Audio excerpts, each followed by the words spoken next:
ਮੇਰੇ ਵੱਲੋਂ ਸਾਰੇ ਭੈਣ ਭਾਈਆਂ ਨੂੰ ਸਲਾਮ ਹੋਵੇ, ਜਾਤਕਾਂ ਬਜ਼ੁਰਗਾਂ ਤੇ ਮਾਈਆਂ ਨੂੰ ਸਲਾਮ ਹੋਵੇ। ਅੱਜ ਦੀ ਗੱਲ ਦੇ ਨਾਲ ਨਾਸਿਰ ਜਮੀਲ ਹਾਜ਼ਰ ਖਿਦਮਤ ਹੈ ਔਰ ਅੱਜ ਦੀ ਗੱਲ ਜਿਹੜੀ ਹੈ ਉਹ ਸੀ ਭਾਰਤੀ ਪੰਜਾਬ ਜਿਹੜਾ ਹੈ, ਹਿੰਦੁਸਤਾਨੀ ਪੰਜਾਬ ਜਿਹੜਾ ਹੈ, ਇੰਡੀਆ ਜਿਹੜਾ ਪੰਜਾਬ ਹੈ, ਉਹਦੇ ਇੱਕ ਮਸ਼ਹੂਰ ਗੁਲੂਕਾਰ ਔਰ ਸਿਆਸੀ ਕਾਰਕੁਨ ਕਾਂਗਰਸ ਦੇ ਔਰ ਉਹਨਾਂ ਨੇ ਪਿਛਲੇ ਹੀ ਇਲੈਕਸ਼ਨ ਜਿਹੜਾ ਲੰਘਿਆ ਹੈ ਉਹਨਾਂ ਦਾ ਪੰਜਾਬ ਦਾ, ਉਹਦੇ 'ਚ ਕਾਂਗਰਸ ਵੱਲੋਂ ਉਮੀਦਵਾਰ ਵੀ ਸਨ ਇੱਕ MLA ਦੀ ਸੀਟ ਤੇ, ਮੈਂਬਰ ਲੈਜਿਸਲੇਟਿਵ ਅਸੈਂਬਲੀ ਦੇ, ਲੇਕਿਨ ਉਹ ਸੀਟ ਹਾਰ ਗਏ ਔਰ ਆਮ ਆਦਮੀ ਪਾਰਟੀ ਜਿਹੜੀ ਹੈ ਉਹਨਾਂ ਨੇ ਉਹਨੂੰ ਹਰਾ ਦਿੱਤਾ। ਅਸੀਂ ਗੱਲ ਕਰ ਰਹੇ ਹਾਂ ਸ਼ੁਭਦੀਪ ਸਿੰਘ ਅਲਮਰੂਫ ਸਿੱਧੂ ਮੂਸੇਵਾਲਾ। ਸਿੱਧੂ ਮੂਸੇਵਾਲਾ ਜਿਹੜਾ ਹੈ ਉਹ ਅਸੀਂ ਵੇਖ ਰਹੇ ਹਾਂ ਪਿਛਲੇ ਕੁਝ ਅਰਸੇ ਤੋਂ ਬਹੁਤ ਮਸ਼ਹੂਰ ਸਨ। ਮਤਲਬ ਹਾਲੇ ਉਹ ਬਿਲਕੁਲ ਨੌਜਵਾਨ ਸਨ, 29 ਸਾਲ ਸਾਰੀ ਉਮਰ ਸੀ ਤੇ ਉਹਨਾਂ ਨੂੰ ਇੱਕ ਹਾਦਸਾ ਹੋਇਆ ਔਰ ਉਹ ਆਪਣੇ ਘਰੋਂ ਕੱਲ 29 ਮਈ 2022 ਨੂੰ ਆਪਣੇ ਘਰੋਂ ਨਿਕਲੇ ਔਰ ਜਦੋਂ ਉਹ ਸੜਕ ਤੇ ਜਾ ਰਹੇ ਸਨ ਤੇ ਸਾਹਮਣੇ ਆਉਣ ਵਾਲੀਆਂ ਦੋ ਗੱਡੀਆਂ ਨੇ ਉਹਨਾਂ ਤੇ ਫਾਇਰਿੰਗ ਕੀਤੀ, ਜਿਹਦੇ 'ਚ ਮੁਖਤਲਿਫ ਕਿਸਮ ਦੇ 3 ਕਿਸਮ ਦਾ ਜਿਹੜਾ ਅਸਲਾ ਹੈ ਉਹ ਇਸਤੇਮਾਲ ਕੀਤਾ ਗਿਆ ਔਰ ਉਹਦੇ ਵਿੱਚ ਉਹਨਾਂ ਨੂੰ ਜਿਹੜਾ ਹੈ ਉਹ ਕਤਲ ਕਰ ਦਿੱਤਾ ਗਿਆ। ਇਹ ਹਿੰਦੁਸਤਾਨੀ ਪੰਜਾਬ ਦੇ ਵਿੱਚ ਕਤਲ ਦੀ ਪਹਿਲੀ ਵਾਰਦਾਤ ਨਹੀਂ ਹੈ। ਸਿੱਖ ਕਮਿਊਨਿਟੀ ਜਿਹੜੀ ਹੈ, ਕਿਉਂਕਿ ਉੱਥੇ ਮਾਈਨੋਰਿਟੀ ਹੈ, ਸੋ ਜਿਹੜੀ ਸਾਡੀ ਇੱਥੋਂ ਦੀ ਜਿਹੜੀ ਸਰਕਾਰ ਹੈ ਜਿਹਨੂੰ ਅਸੀਂ ਕਹਿੰਦੇ ਹਾਂ ਮੋਦੀ ਸਰਕਾਰ ਜਿਹੜੀ ਹੈ ਜਾਂ ਜਿਹੜੀ ਉੱਥੋਂ ਦੀ BJP ਦੀ ਸਰਕਾਰ ਹੈ, ਉਹਦੇ ਵਿੱਚ ਅਸੀਂ ਵੇਖ ਰਹੇ ਹਾਂ ਕਿ ਪਿਛਲੇ ਕੋਈ ਜਿੰਨੇ 7 ਸਾਲ ਤੋਂ ਜਾਂ 8 ਸਾਲ ਤੋਂ ਉਹਨਾਂ ਦੀ ਜਿੰਨੀ ਸਰਕਾਰ ਚੱਲਦੀ ਪਈ ਹੈ ਉਹਦੇ 'ਚ ਇਹ ਪਹਿਲਾ ਵਾਕਿਆ ਨਹੀਂ ਹੈ ਔਰ ਇਹ ਜਿਹੜਾ ਕਿਉਂ ਇਹਦਾ ਇੱਕ ਸ਼ਖਸਾਨਾ ਇਹ ਵੀ ਹੋ ਸਕਦਾ ਹੈ ਕਿ ਉਹਨਾਂ ਨੇ ਸਿੱਧੂ ਮੂਸੇਵਾਲੇ ਨੇ ਜਿਹੜਾ ਕਿਸਾਨਾਂ ਨੇ ਇੱਕ ਧਰਨਾ ਦਿੱਤਾ ਸੀ ਬਹੁਤ ਲੰਬਾ ਔਰ ਦਿੱਲੀ ਦੇ ਵਿੱਚ ਔਰ ਸਾਰਾ ਉਹਨਾਂ ਨੇ ਉਹਦੇ 'ਚ ਉਹਨਾਂ ਨੇ ਖੁੱਲ੍ਹ ਕੇ ਹਮਾਇਤ ਕੀਤੀ ਸੀ ਔਰ ਉਹਦੇ 'ਚ ਉਹਨਾਂ ਨੇ ਗਾਣੇ ਵੀ ਬਣਾਏ ਔਰ ਸਾਰਾ ਉਹਦੇ ਵਿੱਚ ਕੀਤਾ ਗਿਆ। ਉਹ ਪੂਰੇ ਪੰਜਾਬ ਦੇ ਵਿੱਚ ਔਰ ਜਿੱਥੇ ਜਿੱਥੇ ਪੰਜਾਬੀ ਬੋਲੀ ਉਹ ਸਮਝੀ ਜਾਂਦੀ ਹੈ ਬਤੌਰ ਗੁਲੂਕਾਰ ਮਸ਼ਹੂਰ ਸਨ। ਪਰ ਉਹਨਾਂ ਦੇ ਕੁਝ ਐਸੇ ਅੰਗ ਵੀ ਨੇ ਜਿਹੜੇ ਅੱਜ ਅਸੀਂ ਤੁਹਾਡੇ ਨਾਲ ਗੱਲਬਾਤ ਕਰਾਂਗੇ ਜਿਹਨਾਂ 'ਤੇ ਆਮ ਤੌਰ 'ਤੇ ਗੱਲਬਾਤ ਨਹੀਂ ਕੀਤੀ ਜਾਂਦੀ। ਉਹ ਇਹ ਹੈ ਕਿ ਉਹਨਾਂ ਦੇ ਗੀਤ ਔਰ ਉਹਨਾਂ ਦੇ ਗਾਣਿਆਂ ਦੇ ਵਿੱਚ ਵੀ ਜਿਹੜੀ ਇੱਕ ਗੈਂਗਸਟਰ ਦੀ ਲੈਂਗੁਏਜ ਹੈ ਜਾਂ ਇੱਕ ਗੈਂਗ ਦੇ ਮੈਂਬਰ ਦੀ ਜਿਹੜੀ ਲੈਂਗੁਏਜ ਹੈ ਜਾਂ ਜਿਹੜਾ ਇੱਕ ਖਾਸ ਤਰ੍ਹਾਂ ਦੀ ਅਨਾਪ੍ਰਸਤੀ ਹੈ ਉਹਨਾਂ ਦੇ ਗਾਣਿਆਂ 'ਚ ਪਾਈ ਜਾਂਦੀ ਹੈ। ਇਹ ਵੀ ਇੱਕ ਅੱਜ ਅਸੀਂ ਤੁਹਾਡੇ ਨਾਲ ਜਿਹੜੀ ਵੀਡੀਓ ਹੈ ਉਹ ਸ਼ੇਅਰ ਕਰ ਰਹੇ ਹਾਂ, ਤੁਸੀਂ ਅੱਗੇ ਵੇਖੋਗੇ ਜਾ ਕੇ ਕਿ ਜਿਹੜਾ DGP ਪੰਜਾਬ ਪੁਲਿਸ ਹੈ ਉਹਨਾਂ ਨੇ ਆਖਿਆ ਬਈ ਇਹ ਜਿਹੜਾ ਹੈ ਇਹ ਗੈਂਗ ਦਾ ਲੜਾਈ ਹੈ ਆਪਸ ਦੀ ਔਰ ਇਹਦੇ 'ਚ ਮਾਰੇ ਗਏ ਨੇ। सिद्धू मूसेवाला जो शुभदीप सिंह, ये जब अपने घर से निकले शाम को करीब 4:30 बजे, तो उसके बाद करीब 5:30 बजे के करीब 5:30 PM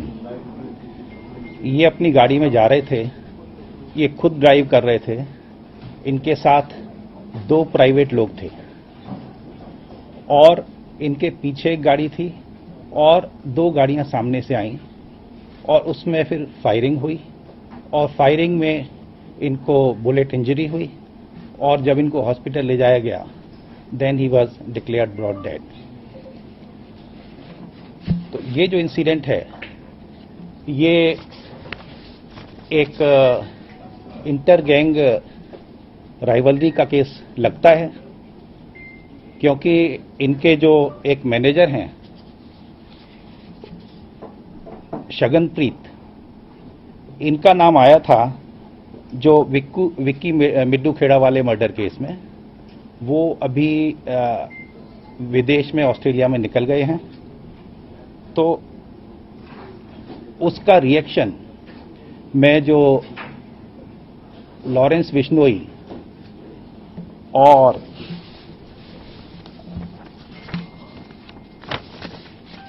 लॉरेंस बिश्नोई गैंग का इसमें हाथ है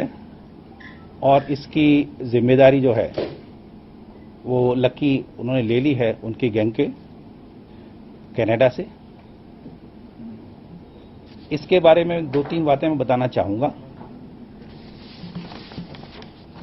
अभी तक के जो उसमें इन्वेस्टिगेशन में आया कि इनके पास सिक्योरिटी के पंजाब पुलिस के 4 कमांडो थे और अभी घल्लूघारा की वजह से हर साल पंजाब में सिक्योरिटी से थिन आउट करके फोर्स निकालते हैं जिससे घल्लूघारा के अरेंजमेंट फुल प्रूफ हों। उसमें इनके 2 कमांडो विड्रॉ किए गए थे 2 कमांडो इनके पास थे, लेकिन जब ये गए तो दोनों कमांडो को साथ नहीं लेके गए थे, घर पर छोड़ के गए थे और रादर ये कह गए थे कि अब आपको आने की जरूरत नहीं है। इनके पास एक प्राइवेट बुलेट प्रूफ गाड़ी थी, वो भी नहीं लेके गए थे। तो ये जो फैक्ट है ये मैं आपके ध्यान में लाना चाहूंगा। और लकी ਨਾਂ ਦਾ ਬੰਦਾ ਹੈ ਜਿਹੜਾ ਕੈਨੇਡਾ ਤੋਂ ਹੈ, ਜਿਹੜਾ ਲਾਰੈਂਸ ਵਿਸ਼ਨੂੰ ਗੈਂਗ ਦਾ ਹਿੱਸਾ ਹੈ, ਉਹਨੇ ਦੀ ਜ਼ਿੰਮੇਵਾਰੀ ਵੀ ਕਬੂਲ ਕਰ ਲਈ ਹੈ। ਅੱਛਾ, ਗੱਲ ਇਹ ਹੈ ਕਿ ਇਹ ਸਾਰੀਆਂ ਉਹ ਚੀਜ਼ਾਂ ਨੇ ਜਿਹੜੀਆਂ ਸਭ ਨੂੰ ਪਤਾ ਨੇ ਔਰ ਚੱਲ ਰਹੀਆਂ ਨੇ, ਔਰ ਤੁਸੀਂ ਮੁਸਲਸਲ ਨੂੰ ਵਾਚ ਵੀ ਕਰ ਰਹੇ ਹੋ ਕੱਲ ਦੇ, ਔਰ ਤੁਸੀਂ ਉਹਨੂੰ ਦੇਖ ਰਹੇ ਹੋ। ਲੇਕਿਨ ਮੇਰੇ ਕਹਿਣ ਦਾ ਜਿਹੜਾ ਅੱਜ ਦੀ ਗੱਲ ਸਾਨੂੰ ਕਰਨ ਦਾ ਜਿਹੜਾ ਮਕਸਦ ਹੈ ਉਹ ਇਹ ਨਹੀਂ ਹੈ ਕਿ ਵੀ ਕੀ ਹੋਇਆ, ਕਿਸ ਤਰ੍ਹਾਂ ਹੋਇਆ, ਬਲਕਿ ਮੇਰਾ ਅੱਜ ਦਾ ਜਿਹੜਾ ਗੱਲਬਾਤ ਕਰਨ ਦਾ ਮਕਸਦ ਔਰ ਮੌਜੂ ਹੈ ਉਹ ਇਹ ਹੈ ਕਿ ਇਹ ਹੋ ਕਿਉਂ ਰਿਹਾ ਹੈ। ਇਹ ਇੱਕ ਲਹਿਰ ਹੈ ਤਸ਼ੱਦਦ ਦੀ, ਪੁਰ ਤਸ਼ੱਦਦ ਜਿਹੜੀਆਂ ਕਾਰਵਾਈਆਂ ਨੇ,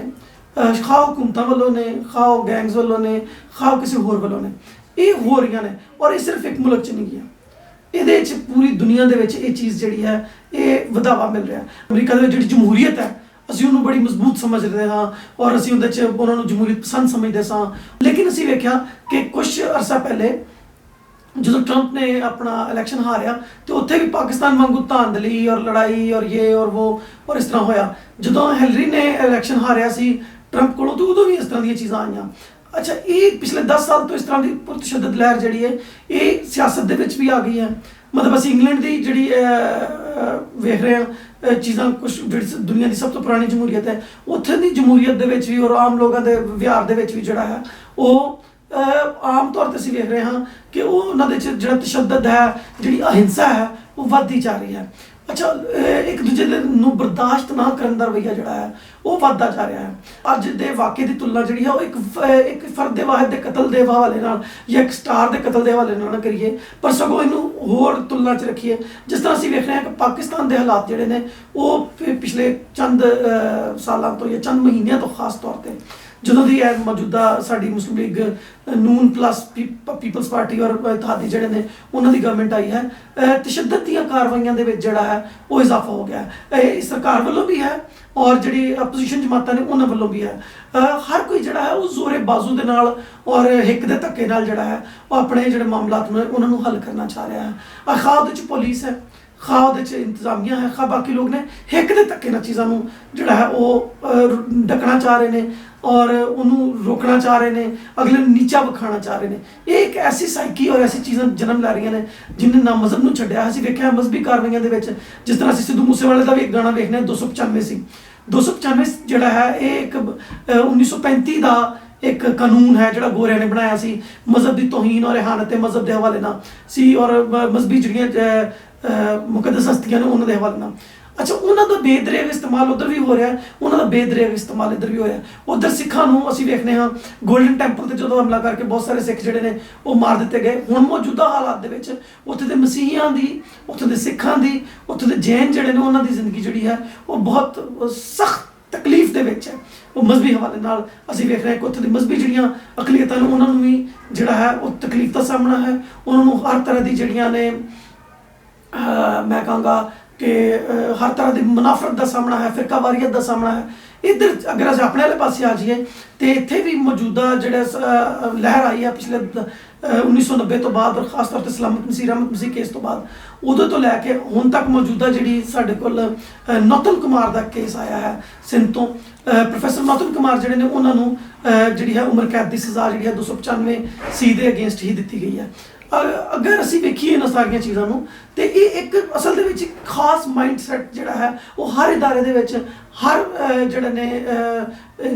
ਤਬਕੇ ਦੇ ਵਿੱਚ ਉਹ ਜਿਹੜਾ ਹੈ ਉਹ ਪਾਇਆ ਜਾ ਰਿਹਾ ਹੈ। ਹੁਣ ਜ਼ਰੂਰਤ ਇਸ ਗੱਲ ਦੀ ਹੈ ਕਿ ਅਸੀਂ ਇਸ ਗੱਲ ਨੂੰ ਵੇਖੀਏ ਕਿ ਜਿਹੜੀਆਂ ਪੁਰਤਸ਼ੱਦਦ ਕਾਰਵਾਈਆਂ ਆਪਣੇ ਤਾਈਂ ਅਸੀਂ ਰੋਕ ਸਕਦੇ ਹਾਂ ਉਹ ਜ਼ਰੂਰ ਰੋਕੀਆਂ ਜਾਣ। ਔਰ ਖਾਸ ਤੌਰ ਤੇ ਮੈਂ ਜਿੱਥੋਂ ਦੀ ਰਹਿਣ ਵਾਲੀਆਂ ਮਾਈਨੋਰਿਟੀਜ਼ ਅੱਗੇ ਗੁਜ਼ਾਰਿਸ਼ ਕਰਨਾ ਵਾ ਕਿ ਇਹ ਜਿਹੜੀਆਂ ਛੋਟੀਆਂ ਚੀਜ਼ਾਂ ਨੇ ਇਹਨਾਂ ਕੋ ਅਸੀਂ ਸਬਕ ਸਿੱਖੀਏ। ਔਰ ਆਪਣੇ ਮੁਲਕ ਦੇ ਵਿੱਚ ਔਰ ਆਪਣੇ ਮਹੱਲੇ ਦੇ ਵਿੱਚ ਔਰ ਆਪਣੇ ਸ਼ਹਿਰ ਦੇ ਵਿੱਚ ਔਰ ਆਪਣੇ ਆਲ ਦੁਆਲ ਦੇ ਵਿੱਚ ਔਰ ਆਪਣੇ ਗੁਆਂਢੀਆਂ ਦੇ ਨਾਲ ਜਿਹੜਾ ਹੈ ਉਹ ਤਲਕਾਤ ਨੂੰ ਡੰਡੇ ਦੇ ਜ਼ੋਰ ਨਾਲ ਹਿੱਕ ਦੇ ਧੱਕੇ ਨਾਲ ਨਾ ਕਰਨ ਦੀ ਕੋਸ਼ਿਸ਼ ਕਰੀਏ, ਪਰ ਸਗੋਂ ਜਿਹੜੀਆਂ ਸਾਡੀਆਂ ਮਜ਼ਹਬੀ ਤਾਲੀਮਾਤ ਨੇ, ਜਿਹੜੀਆਂ ਸਾਡੀਆਂ ਮੁਆਸ਼ਰਤੀ ਤਾਲੀਮਾਤ ਨੇ, ਜਿਹੜੀਆਂ ਸਾਡੀਆਂ ਇੱਥੋਂ ਦੀ ਵਸੋਂ ਔਰ ਸਾਡੀ ਇੱਥੋਂ ਦੀ ਜਿਹੜੀ ਰਹਿਤਲ ਹੈ, ਜਿਹੜੀ ਉਹਦੀਆਂ ਸਾਡੀਆਂ ਰਸਮਾਂ ਨੇ ਕਿ ਇੱਕ ਦੂਜੇ ਨੂੰ ਬਰਦਾਸ਼ਤ ਕਰਨ ਦੀਆਂ, ਜਿਵੇਂ ਪੁਰਾਣੇ ਟਰੱਕਾਂ ਦੇ ਪਿੱਛੇ ਲਿਖਿਆ ਹੁੰਦਾ ਸੀ ਤੂੰ ਲੰਘ ਜਾ ਸਾਡੀ ਖੈਰ ਹੈ, ਇਹ ਬਰਦਾਸ਼ਤ ਦਾ ਸੀ ਅਮਲ ਨਾ, ਜਾਂ ਟਰਾਲੀਆਂ ਮਗਰ ਲਿਖਿਆ ਹੁੰਦਾ ਸੀ ਹਾਰਨ ਦੇ ਰਾਸਤਾ ਲੈ, ਮਤਲਬ ਅਗਲੇ ਨੂੰ ਦੱਸ ਕੇ ਤੇ ਫਿਰ ਉਹਨੂੰ ਕ੍ਰਾਸ ਕਰੋ। ਪਰ ਅਸੀਂ ਇਹ ਵਾਲੀ ਜਿਹੜੀ ਛੋਟੀਆਂ ਛੋਟੀਆਂ ਚੀਜ਼ਾਂ ਨੇ ਉਹ ਅਸੀਂ ਭੁੱਲਦੇ ਜਾ ਰਹੇ ਹਾਂ, ਤੇ ਅੱਜ ਕੱਲ੍ਹ ਸਾਡੇ ਜਿਹੜੇ ਸਲੈਂਗਸ ਨੇ, ਸਲੋਗਨਸ ਨੇ, ਉਹ ਫਰਕ ਹੁੰਦੇ ਜਾ ਰਹੇ ਨੇ। ਹੁਣ ਅਸੀਂ ਕਹਿੰਦੇ ਹਾਂ, ਅਸੀਂ ਗਾਣਿਆਂ ਦੇ ਵਿੱਚ ਵੀ ਜਿਵੇਂ ਸਿੱਧੂ ਮੂਸੇਵਾਲੇ ਦੇ ਗਾਣੇ ਦੇ ਵਿੱਚ ਸੀ ਕਿ ਹਿੱਕ ਦੇ ਧੱਕੇ ਨਾਲ ਮੈਂ ਇੰਝ ਕਰ ਦਿਆਂਗਾ, ਹਿੱਕ ਦੇ ਧੱਕੇ ਨਾਲ ਮੈਂ ਉਂਝ ਕਰ ਦਿਆਂਗਾ। ਸੋ ਮੇਰਾ ਖਿਆਲ ਇਹ ਵੇ ਕਿ ਹਿੱਕ ਦੇ ਧੱਕੇ ਦੇ ਨਾਲ ਠੀਕ ਹੈ ਇੱਕ ਖਾਸ ਹੱਦ ਤੱਕ ਤਾਂ ਤੁਸੀਂ ਸ਼ਾਇਦ ਕਾਮਯਾਬੀ ਹਾਸਲ ਕਰ ਸਕਦੇ ਹੋ, ਲੇਕਿਨ ਇਸ ਤਰ੍ਹਾਂ ਹੋ ਨਹੀਂ ਸਕਦਾ, ਕਿਉਂਕਿ ਜਿਸ ਤਰ੍ਹਾਂ ਪੁਲਿਸ ਦੱਸਦੀ ਹੈ ਕਿ ਜਿਹੜਾ ਇਹਦਾ ਇੱਕ ਮੈਨੇਜਰ ਸੀ ਇਸੇ ਸਿੱਧੂ ਮੂਸੇਵਾਲੇ ਦਾ, ਉਹ ਪਿਛਲੇ ਦਿਨਾਂ ਦੇ ਵਿੱਚ ਇੱਕ ਜਿਹੜਾ ਕੇਸ ਕਤਲ ਦਾ ਹੋਇਆ ਉਹਦੇ ਵਿੱਚ ਉਹ ਇਨਵੋਲਵ ਸੀ। ਸੋ ਉਹ ਤੇ ਆਸਟ੍ਰੇਲੀਆ ਨੱਸ ਗਿਆ ਹੈ ਔਰ ਉਹਦੇ ਮੈਨੇਜਰ ਨੇ ਦਾ ਕਿਉਂਕਿ ਉਸ ਕਤਲ ਦੇ ਵਿੱਚ ਹੱਥ ਸੀ, ਉਹ ਆਸਟ੍ਰੇਲੀਆ ਆਪ ਹੀ ਦੌੜ ਗਿਆ ਔਰ ਸਿੱਧੂ ਮੂਸੇਵਾਲਾ ਔਰ ਉਹਦੇ ਬਾਕੀ ਦੋਸਤ ਜਿਹੜੇ ਨੇ ਸਾਰੇ ਕੇਸਿਸ ਦੀ ਜਿਹੜੀ ਆ ਪੇਟ ਚੜ ਗਏ ਨੇ। ਸੋ ਅਸੀਂ ਇਸ ਗੱਲ ਨੂੰ ਯਾਦ ਕਰੀਏ ਔਰ ਅਸੀਂ ਇਸ ਗੱਲ ਨੂੰ ਸਮਝਣ ਦੀ ਕੋਸ਼ਿਸ਼ ਕਰੀਏ ਕਿ ਅਮਨ ਹੀ ਜਿਹੜਾ ਹੈ ਕਾਮਯਾਬੀ ਦਾ ਰਸਤਾ ਹੈ। ਬਾਜ਼ ਔਕਾਤ ਜਿਹੜਾ ਹੈ ਇਹ ਉਹ ਸਾਡੇ ਪੰਜਾਬੀ ਦਾ ਮੁਹਾਵਰਾ ਹੈ ਵੀ ਜਿਹੜਾ ਹਾਰ ਗਿਆ ਸੋ ਹੀਰਾ। ਸੋ ਇੱਕ ਵਾਰੀ ਜਿਹੜਾ ਹੈ ਉਹ ਹਾਰ ਕੇ ਹੀਰਾ ਹੋਣ ਦੀ ਕੋਸ਼ਿਸ਼ ਕਰੀਏ, ਨਾ ਕਿ ਇੱਕ ਦੂਜੇ ਨੂੰ ਹਿੱਕ ਦਾ ਧੱਕਾ ਵਿਖਾ ਕੇ ਤੇ ਇੱਕ ਦੂਜੇ ਨੂੰ ਮਿੱਟੀ ਕਰ ਦਈਏ। ਕਿਉਂਕਿ ਮੈਂ ਸੋਚਦਾ ਵਾਂ ਕਿ ਉਹ ਸਾਰੇ ਮਾਮਲੇ, ਉਹ ਸਾਰੇ ਰੌਲੇ ਜਿਨ੍ਹਾਂ ਦੇ ਉੱਤੇ ਅਸੀਂ ਬਹੁਤ